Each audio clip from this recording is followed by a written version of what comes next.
That the data show the subject premenstrual and postmenstrual, so we will calculate the difference between post and pre. So how we will do it, we go to transform and then click the compute variable, and at the target variable we will put the difference DIFF, and then we click at the post and put it into the numeric expressions, and post minus with the premenstrual, and then we click the OK.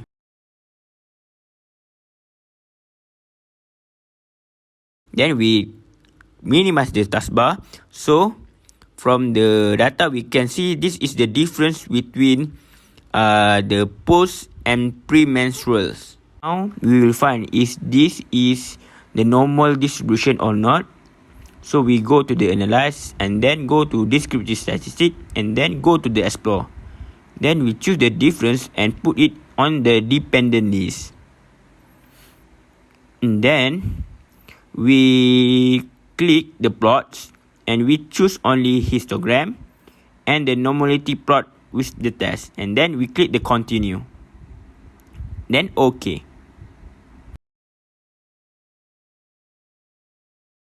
After that we go to the histogram and then we will wait for the histogram graph, then double click on the histogram and click the show distribution curve. So we can see this histogram is the normal distributions.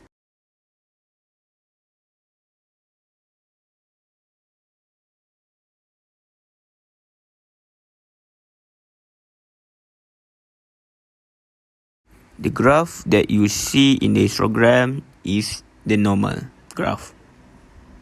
And then we go for the test normality. We look at the table of the Shapiro at the significant, which is their p-value. So the p-value at this is 0.49. So the p is more than alpha. When the p is more than alpha, it is the normal. So we reject the H null. So when it's normal, we will use the pair t-test. So we click at the analyze and then compare mean and then click pair sample test, and then we click at the premenstrual, then we click at the postmenstrual and drag it to the variable 2, and then we click OK. Really, there are 3 tables, but we will look only 2 tables. So the table that we will look is pair sample statistic and pair sample test. In the pair sample statistic, it has the means, the value of the means, and the value of the standard deviations. So we will change the pair sample statistic into the new format, which is the APA format. So firstly, we copy spatial, we click all this and then OK. Then we paste at the blank space of the new words. Then we put the APA style. So this is how you change the pair sample statistic table to the APA style.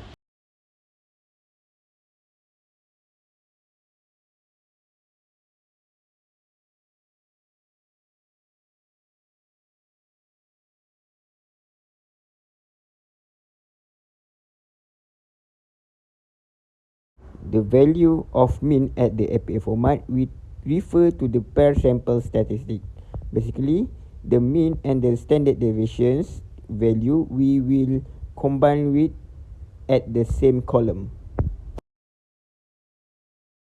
After that, we copy all the table and then go to the table designs and add the border and choose no border.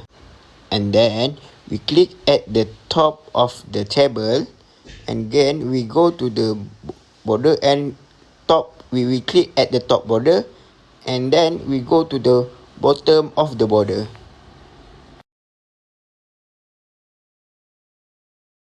And then we will adjust at the T and the difference and the value of the P.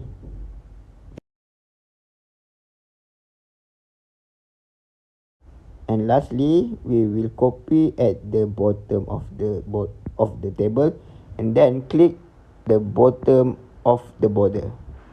So this is the APA style 7 format. So based on the p-value, it shows 0.00 but need to be right as the p less than 0.001.